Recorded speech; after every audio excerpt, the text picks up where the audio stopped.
hello. This is Linda Lysakowski, and I'm back with another great podcast guest. I don't know where I'm finding all these wonderful people, but they connect me to each other. And Paul was introduced to me through another podcast guest, Brianna, and I'm really excited. Paul is the I don't know what you call it, but the founder, I guess, of the Shirdi Sai Temple in Los Angeles, which is a Hindu temple. And to make it sure you understand what a temple means, because various religions have temples, but this one is Hindu.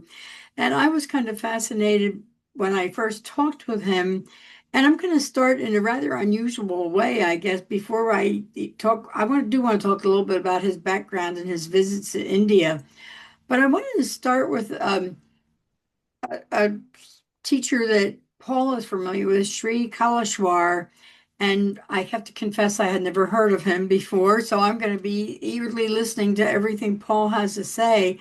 But I wonder if you could tell us what makes Kaleshwar a teacher that's worth following, and how and why did you get started following his teachings? And you actually worked with him, correct? Yes, 14 years. Wow. So tell us about that experience and what makes him so worthy to be followed. Right. So I met him in late 1997, and he came to California, and he was doing retreats, and I was invited to participate in a retreat. Prior to meeting him, I'd been meditating for over 20 years. Hmm. So since 1982, actually 1979, actually, I started my meditation journey. So it is something that I found to be very powerful for personal empowerment and transformation. So when I was invited to come and meet with him in Northern California, I was interested and I was intrigued, and that a young Indian saint, very young, he was in his 20s, that he came, and what transpired over a weekend intrigued me, because he was his message was that the saints like Shirdi Sai Baba, like Buddha, like Jesus, all were able to perform miracles. And he would say that the miracle energy is available and accessible if you have the right tools and if you have the right guides to show you what the practices and the discipline is. And during the course of the weekend, he performed many, many miracles. I mean, I saw him put his hand into a raging fire pit and pull out a piece of coal that was red hot and just transform it from a red coal to a necklace or a sacred stone or something like that. And I was just fascinated, because as I listened to him and what his message was, I began to be very intrigued, because he was saying that you can become a healer just like Jesus. You can access the angels just like Buddha. You can access the power of the elements. You can connect to Mother Divine just through your meditation practices and your discipline, if you have the right formulas, if you have the right techniques. So I was just fascinated just by the fact that, here you got a young Indian saint performing miracles right before your eyes, and he's saying, yeah, you can do it too. I was like, okay, this is fascinating. It kind of blew your mind. It went beyond what other saints that I have met and been introduced to. He, for the first time, explained that a common person, if he does the practices and goes through the purification process, you can remove your karmic imprint. You can remove heartbreak. You can remove the veil of depression that is upon all of us, and you can begin to access uh, just the way the disciples did around Jesus. And I find that to be very fascinating, because no one had ever said it like that. So I said, okay, I'm fascinated. And so I began meditation practice of mantras, which is, sacred texts generated from ancient palm leaf manuscripts that are thousands of years old. Wow. And in these manuscripts, I've seen them, I've touched them, I read them, and the vibrations are out of this world. And so I just began the journey with uh, cautious optimism about that I could change my life. I could get out. I went to India because I was really not happy in my life. I was working, 15-hour days, pursuing the materialistic dream of a house, a car, a home, a family, all that stuff, but I wasn't happy.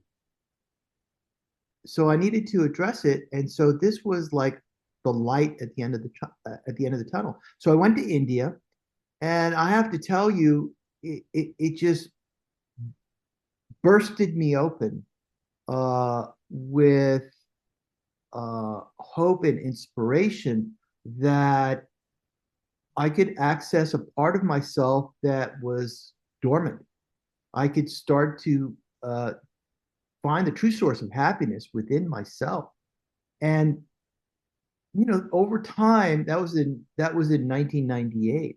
So from 1998 till 2012 was my time to really dive into spirituality. And it's really not a Hindu temple, it's a spiritual center. Mm. It's a meditation and healing center. There isn't dogma involved with it. They don't say you got to do this, you got to do that, or there's certain disciplines and restrictions that you have that are natural to a spiritual path. And so I found it so refreshing that, someone told me that you have tremendous potential if you follow a disciplined path.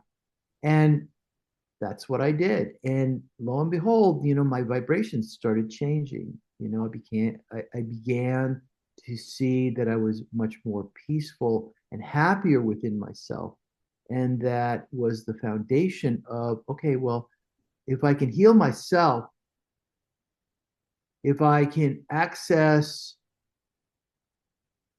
love inside of me, and it's not the romantic love, but it's the true spiritual essence. Jesus said it, he said that, the kingdom of heaven is within. And you'll hear me recite phrases from Jesus because all these masters speak in parables and phrases which are universal. You begin to understand the words when you have the experiences that reflect to you, oh, this is what he meant. Mm. And it's really, the spiritual path is about creating heaven on earth. And that's what really kind of opened me up. And so Sri Kaleshwar, I was very close with him. I traveled with him. I was one of his top teachers. I've been certified as a Vastu or Feng Shui teacher and helped him write many of his books. And so I saw firsthand the authenticity of a spiritual teacher, that what he said and what he preached were consistent. A lot of teachers or a lot of spiritual people, they say one thing to the public, and then their practices in their private life are contradictory. So I saw the authenticity and and I had many experiences and miracle experiences. Not like visions or anything like that, but real witnessing, uh, demonstratable miracles that validated my experience. And so that for me was uh, a really eye-opening time. And so when he finally passed away in 2012, he had trained me to go back to California, go back to Los Angeles, which is where my base is, establish a center whereby people can learn these techniques and these teachings and share it with people. We don't want to hide it from people. We want to share it with people because you and I know, Linda, that people are confused, they're depressed, they're sad, they're heartbroken, they're disconnected from God, they're disconnected from the divine channels, they're disconnected from the nature. And so these practices are designed to reconnect and to heal, because that's what happens when you access the divine energy. It heals you. Mm-hmm. It purges the poison. Mm. It shows you a reflection of your soul, which is a part of God's creation, so that you can experience it yourself. And we talked about this, Linda. It's very similar to your personal practice, your personal spiritual journey as well. There's no contradictions. One isn't better than another. Mm-hmm. We find our path and we pursue it. And then we wait and allow the fruits to take root and to show us what's possible. This is really fascinating. I definitely want to hear a little bit more about your trip to India, but I want to go back to the fact that I know you've mentioned Jesus several times, and from what you've told me, Sri Kaleshwar also was very focused on Jesus, and I found that rather intriguing that a non-Christian from India would be so committed to talking about Jesus. Is that unusual or? Well, I mean, it is, but many Indian saints. Look at Yogananda. He wrote a massive book about his experiences of Jesus Christ, Oh. and he said, very interesting. He said, you can publish my book 50 years after my passing. So it just recently got published, and it's quite extraordinary Oh. to hear that. What's the name Also, of that book? I think I have to pick that up. just type Yogananda, Jesus Christ, Okay. and books. And Yogananda was like many Indian saints. They were instructed by the divine to go to the West and teach people spirituality, not dogma, but Mhm. spirituality. Give them the techniques, and that's where Kriya Yoga for Yogananda was born, because it gave people the discipline and the experience of what is possible for a human being. So, like Yogananda, Ramakrishna Paramahamsa, he also delved into Christianity as he did with other religions. And his final conclusion was that all the religions are talking about the same God consciousness, whether it be Jesus, Buddha, Muhammad, and he investigated it. And Ramakrishna, really, if you take a look at it, he accessed also Jesus's soul, and he spoke about it and he wrote about it. And yes, it's very different for Indian gurus or saints or spiritual people to talk about Jesus, but the true ones know that Jesus was a practicing meditator. Jesus got his powers and his ability to demonstrate miracles through his interaction and his meetings and darshans with Mother Divine. Mother Divine is the source of miracle energy, and that's the divine feminine energy which you find in nature. So he was able to access it. He was able to connect, and he had a relationship with Mother Divine. And then through that, he discovered so many powerful techniques to help the human condition come out of its suffering. And Jesus, was married, and he married and he had kids because he understood the power of the relationship between the male energy and the female energy as part of the mechanism of being able to consciously create while on the planet, and to be able to have it people experience it as a divine act. And so, Jesus' soulmate was his mother, Mother Mary, and also his partner in life was Mary Magdalene. And so Swami Kaleshwar talked about that they practiced the ancient techniques of the power of the male and the female energy to create, to heal, to really connect with the divine angels, to connect to Mother Divine or Divine Soul. And then once you're able to, when your soul is consciously able, through the power of meditation and the techniques, everything is possible. Powerful stuff here. But tell me a little bit about what led you to go to India. I think you kind of briefly mentioned that, but I'm sure you had some really amazing experiences there. Tell us a little bit about how your experiences, because you're not from India or you're not of Indian descent even, right? Well, I didn't think so. But what led you to spend 14 years there? That's a long time. yeah. So I'd be curious to hear more about your trip to India. The trip to India opened my eyes to what was possible. I witnessed miracles. Uh, I saw manifestations and had experiences. It first started off as a witnessing miracles was what opened my heart. Mm. It's what really showed me that God was real, God's power, God's energy, God's love. What pulled me to India and the spiritual path was because I was heartbroken. I was depressed.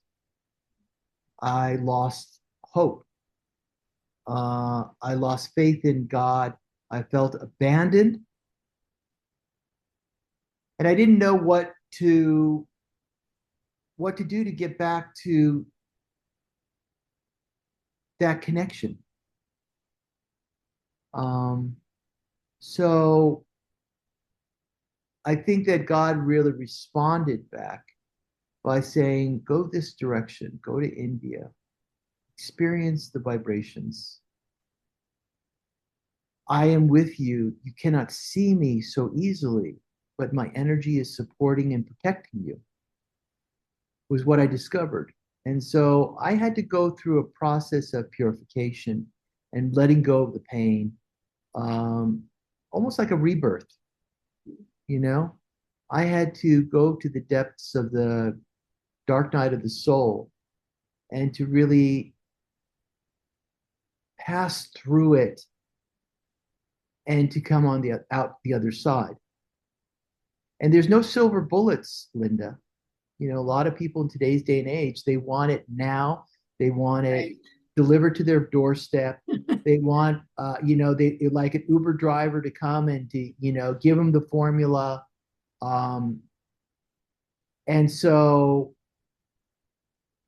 I realized that I had to do a lot of soul searching and to really understand the mechanism of how I got there and how to remove the darkness. The divine will meet you halfway, but you have to do the work.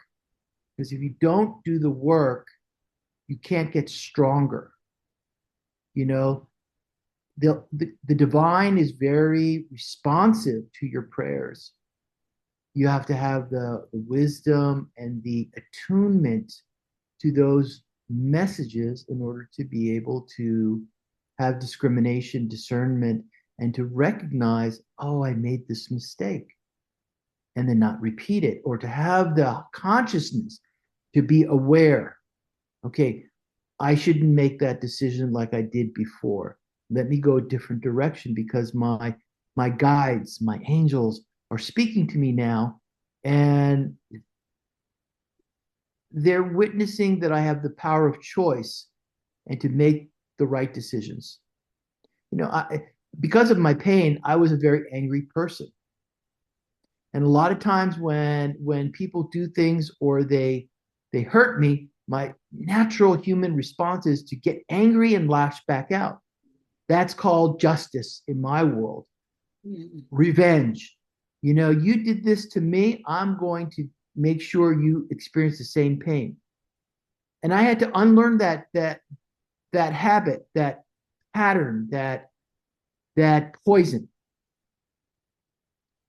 So, that was a really hard lesson for me. But I realized that if I needed to get to the other side of spirituality, I needed to purge that habit, as an example. Mm. And it took me years to really kind of recognize that and learn that lesson.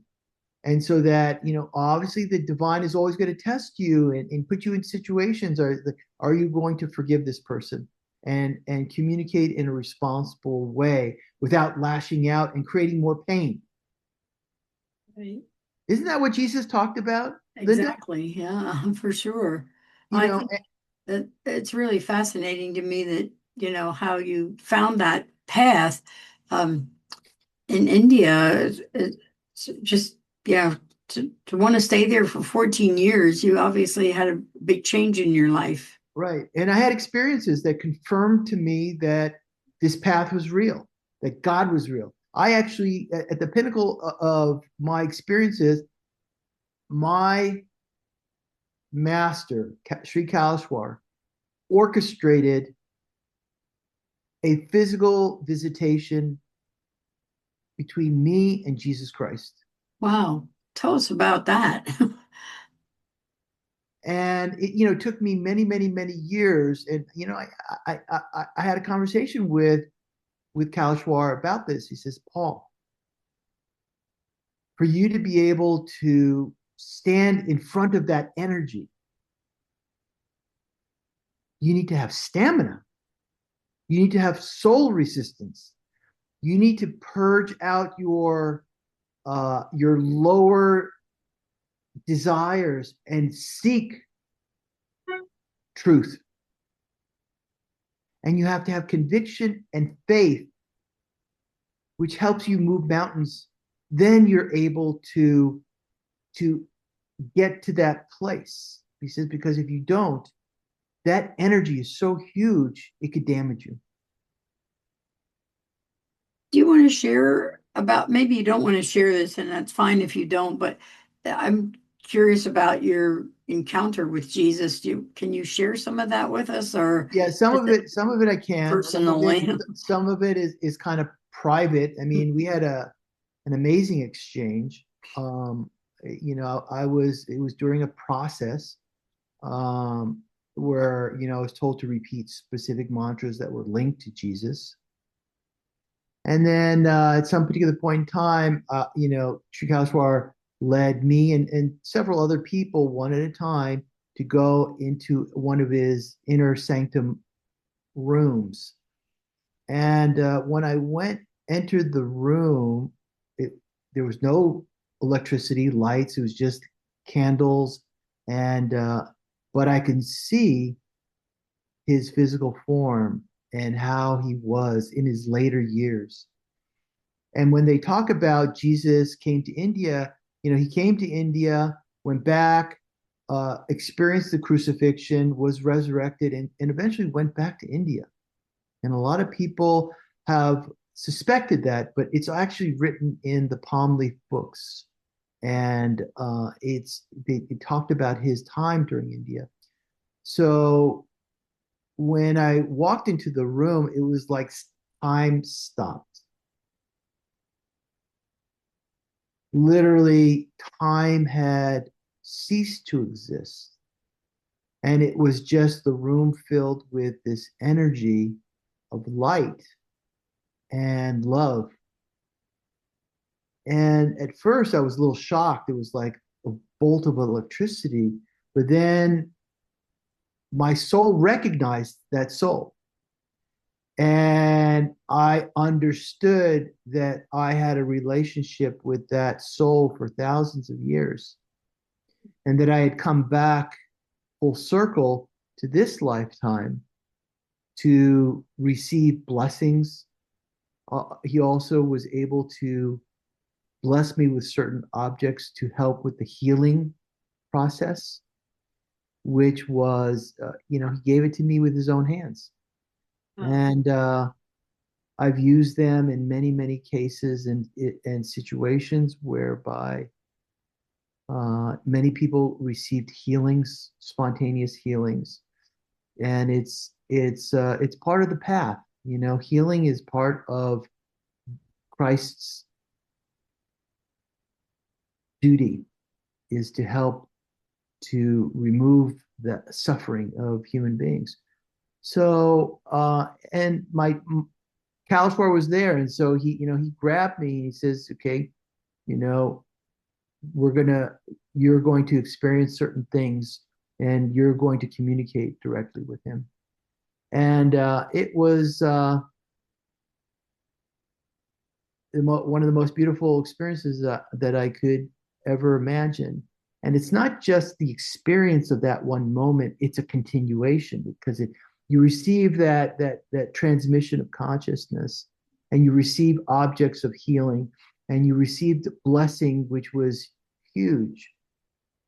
But it's the continuation of that experience which is important to this day.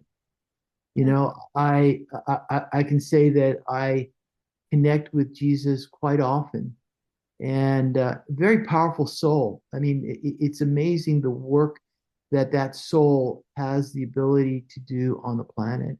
And one of his characteristics, or one of the boons, or one of the powers that he has, that whenever someone with an open heart reaches out to his soul, he has to respond back. That's a law. Mm.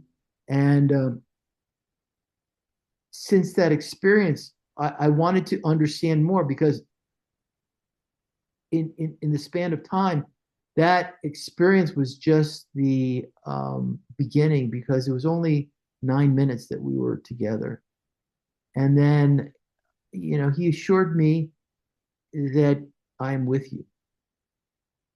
I understand we've been together before, and we're continuing the work that needs to happen on the planet. And Jesus is love. Is that the primordial consciousness that is the fabric of this creation. And when you're able to connect to that energy, you also know that you also begin to experience that the whole mechanism of this creation, Mother Divine. Mother Divine is there. I also had an experience of connecting to Mother Divine as well, where I received certain abilities. And so they're constantly with me, they're constantly around, and the angels are always hovering within my aura. It's like a community of consciousness and energies. So I've learned how to call upon them in the healing work and the work with um, students and people in need, so that the work can continue. So, that was the beginning of my experience. Actually, I had a couple other experiences as well prior to that, where I was able to engage in a process where we transformed water to oil. Wow. I was there when Kaleshwar, with a group of people, turned water to wine. It was, My goodness. yeah, Wow. it was, and I'll tell you something else. After the process was done, he said, "Who wants to taste the wine to confirm that is wine?" Everybody raised their hand. It's kind of like that. I said, "Okay, put it into a glass." And he went around, and sure enough, it was some of the best wine I've ever had. Oh my. Yeah. Where in the 14 years that you spent in India did all these, I don't know if you want to call them visions or manifestations, I think was the word that you used. Um, when did that start? Like shortly after you got to India, or was it more in the later years there? There were some experiences in the beginning years that it happened, and then over time, um, engaged in meditation processes with outcomes where you can actually witness miracles. I can say that I was involved with another miracle whereby Sri Kaleshwar manifested um, took a dead chicken and made it spontaneously come alive. Wow. And Jesus did that as well. Right.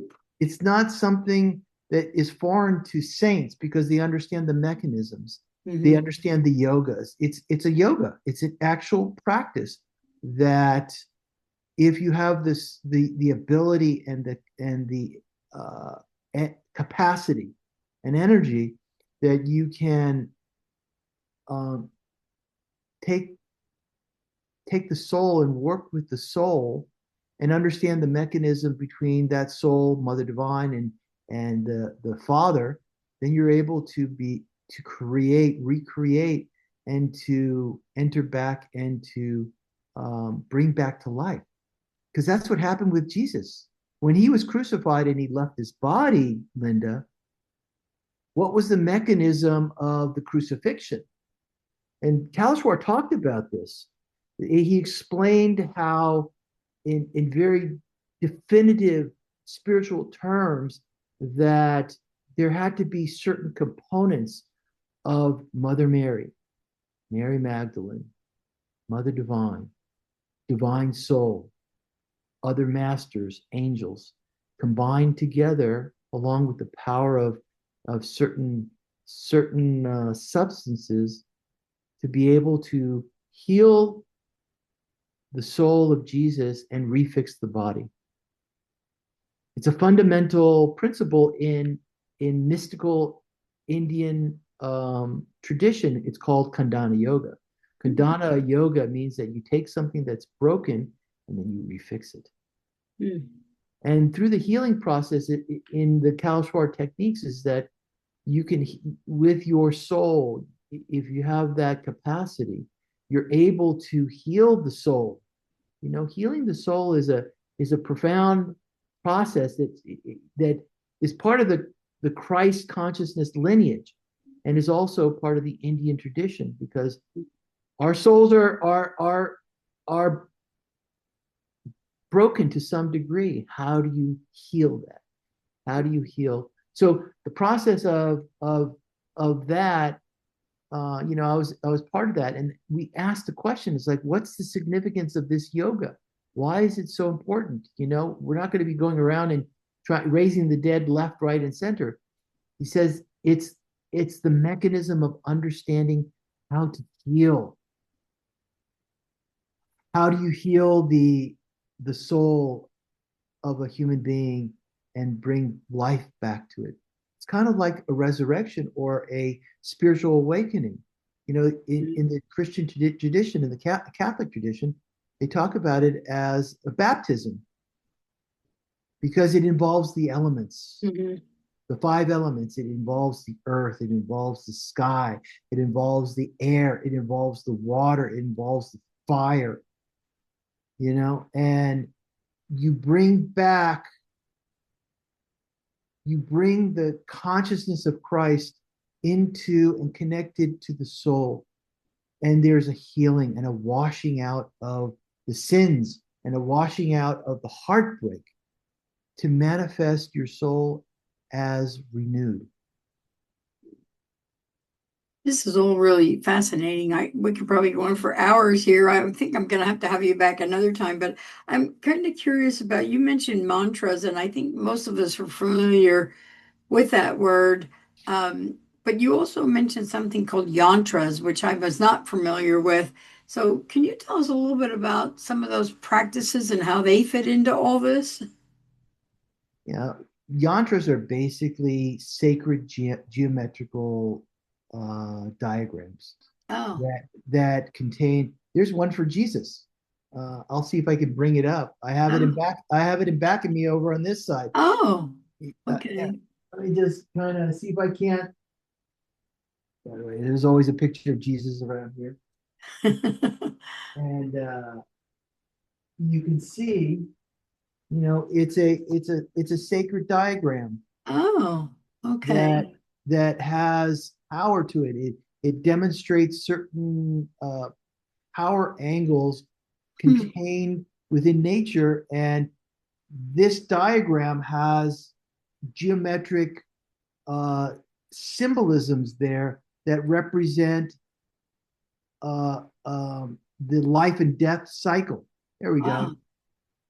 And because Jesus was a master of life and death, Right. it means that he understood the mechanism. He understood the mechanism of how the soul evolves, and that life and death is really an illusion, that the soul never was born and the soul never dies. Can you tell us a little bit about mantras and how they work? Yeah, think of mantras as vibrational sequences of words or bijas or syllables, and it's like a key. So when you use a mantra, like it has a specific resonance and vibration. Let's say if you want to access angels, there is a uh, yantra. There's a mantra that's designed for connecting to angels. There's a mantra that's connecting for Jesus. There's a yantra that connects to Jesus's energy. And so basically, there are sequences that were written down in palm leaf manuscripts that were designed for the practitioner to use them. And what it does is it changes your vibrational structure within so that it can awaken your true power. And it's basically a foundation by which you can access the power of the elements. The five elements, which is the earth, the fire, the sky, the water, the air. Because when those are strong within you, it gives you the ability to handle higher vibrations of energy. So it's quite a fascinating science, and I've really studied it extensively, and I found that that's really the experience. Because let's be honest, you can't access God's full power with just by chance. Sometimes, but your soul has to have a certain capacity. What happens if Mother Divine appears before you and you're in front of the Creator? You have to have the ability to hold that energy. And you also have to have the strength and the willpower to be able to stand in that energy consciously. And then work with that energy in a way that allows you to co-create with the nature to be able to manifest healing, to manifest consciousness, to manifest um, different outcomes. So that's kind of how it works. Mantra plus yantra gives you a powerful combination that allows you to change and transform yourself and people around you, for that matter. Amazing. I know I could probably talk to you for hours about this, but I'm curious to hear when you came back from India, and if you could tell us a little bit about how you're implementing this to help others through your center. Tell us a little bit about the center. Well, the center has a tremendous amount of power to it, and it's built in a way to able to hold that power through the science of Vastu Shastra, which means that if you have a blueprint, an architectural blueprint that allows the energy to hold and maintain harmony within the property, then it really begins transformation without you doing anything. So I have the earth element in a particular place. I have a 5,000 gallon koi pond in the northeast, which allows the presence of angels, because wherever the water is in an auspicious section of the physical location allows the property to pull divine energies and to be able to allow a vortex, so to speak, of energy to be present on the property. So oftentimes when people come here, they find it easy to meditate. Meditation means that you quiet the mind. Meditation means that your soul begins to awaken. Meditation means that your soul begins to access the higher consciousness levels in creation and to be able to receive that dissension of energy into their lives. And what happens when you touch the divine, Linda? The heart begins to feel what true healing is like. Your mind becomes less agitated. The Mm. depression lifts out. You have a connection with the nature, the trees, the birds, the animals around you. You have more love and capacity in your heart for your fellow human being. You know, it's very difficult for a human being to experience compassion for other people when they're suffering themselves. Right. This sounds a lot like Franciscan spirituality. I'm a big follower of St. Francis. I think he was definitely in touch with everything around him. So, You know, I've done my research about the various different saints in Europe. St. Francis of Assisi is a tremendous saint. But you also know that Padre Pio of Italy was also a massive saint? mhm. And you know that he was able to perform miracles often during his presence of World War II? Mm. You know, there are many stated miracles of him being able to fly, you know, in the sky next to the planes that were dropping bombs and tell them to go different direction. Oh my He God. transformed the bombs that were dropped into flowers. I did not know that. Oh No. yeah. Oh yeah. You know, once you begin to open up your spiritual consciousness, it leads you in directions to show you the universality of God's energy, of God's power, of God's miracles. And you know, I went to various different places in Europe, in France, in Switzerland, and parts of Italy. I still need to go to Padre Pio's shrine because I've heard so many things about it. But his miracles are numerous, Mm. and it's more of a testament, a demonstration of God's power to give the people faith, to open the people who are devotees and followers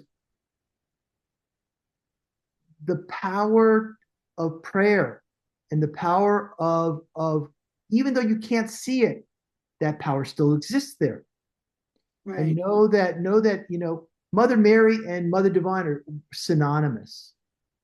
You know, she is that compassion, she is that love, she is that power of the divine feminine. And so on the Sri Kaleshwar path, he just gave us the techniques for both men and women to be able to access that power within us for the purpose of upliftment of humanity. Personal transformation is one level, then transformation of the people and the society is another level of spirituality. And so that's what he taught. That's what he wanted. He wanted to have a heaven on earth. And you got to do it one soul at a time. Mm. Interesting. Well, I have about a million more questions I'd like to ask you, but I think our listeners are probably looking forward to another visit with you, and I would love to have another have you on as a podcast guest again to talk more about what happens at your center. And I'm already thinking, I wonder if I can swing a trip to Los Angeles. Yeah, Because Linda, where are you located? You're in the I'm mid in central Kansas west. City now. I used to live in Nevada, where it would have been easier for me to come to to Los Angeles. But I want to thank you for the time that you have given us, and I do want to book another time when we hang up here. I'll book another time to have you on because I'd love to hear more about the healing, and I know you've helped a lot of people, and I think that would really be interesting for our listeners to hear more about the healing aspect. But I want to thank you for the time today, and I'm looking forward to having you come back again. So. Okay, well, thanks so much, Paul, for everything. This has been really eye-opening and very amazing.